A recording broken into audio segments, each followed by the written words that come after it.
there, welcome to our video on flows versioning. In this video, we'll be showcasing a key MoEngage flows capability, flow versioning, and the importance of versioning, how it can help you manage your flows more efficiently, swiftly make changes to your published flows, experiment and optimize your flows. At MoEngage, we're always looking to help you create delightful customer experiences, and flows versioning is another industry first feature that allows you to do so. With flows versioning, you can edit your published flows by adding or removing flow nodes and changing elements, parameters, and configurations of your published flows. With versioning, you also get access to consolidated flow stats and audit logs. Let's quickly dive in and see how it works. As you can see, I've published an abandoned cart flow with entry settings as added to cart at least one time in the last 4 days, and a channel mix that comprises of in-apps, email, and SMS, along with certain conditional checks throughout the flow. Now I would like to improve and optimize my flow by adding other channels to this mix. Instead of duplicating this flow and editing the duplicate, I can quickly just open this flow and use flows versioning to immediately make changes by adding other channels or nodes here. I can also further optimize my flow by adding other nodes from other conditions from the node drawer, such as go-tos, A/B tests. Let's see how that works. As you can see, I've just quickly opened the flow, and I am adding an A/B split test here. I'm also adding, say, a WhatsApp to one branch and email to another branch. And as you can see here, there's immediately a version 2 which has been created.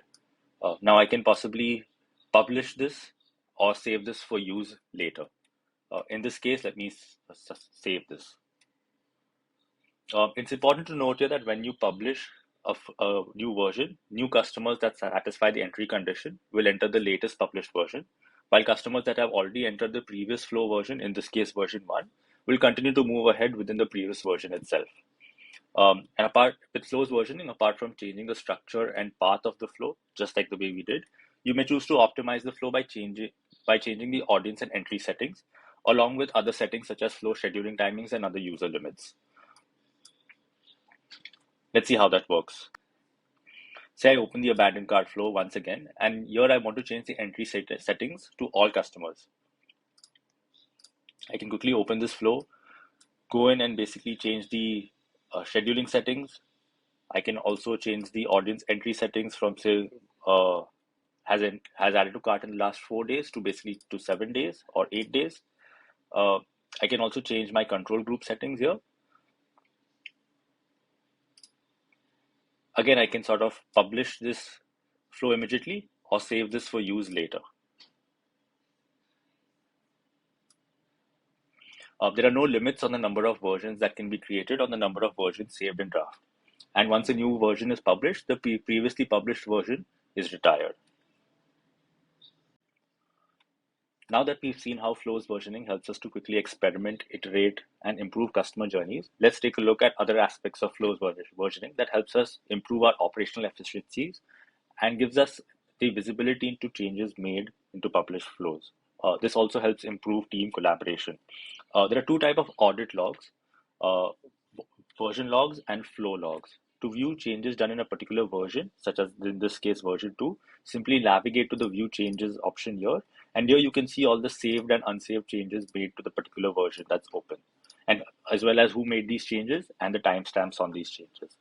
To view the audit logs across all versions, you can quickly click on the drop down here, select audit logs here, and here you can see the audit logs across all versions.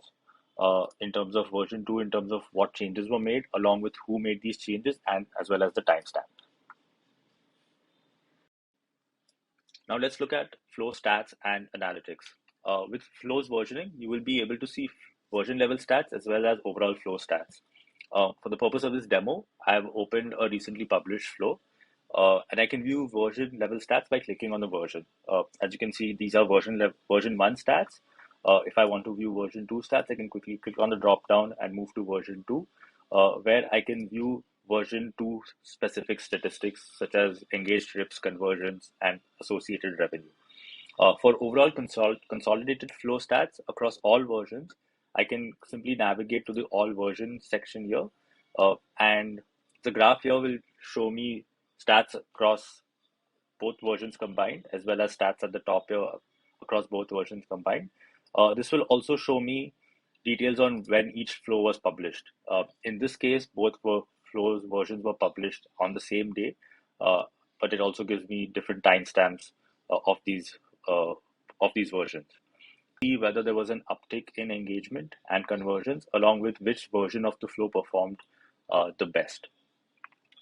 Well, that's how flows versioning helps you swiftly edit your published flows, enabling you and your team to bring in operational efficiencies, experiment, and optimize your customer journeys. Thank you.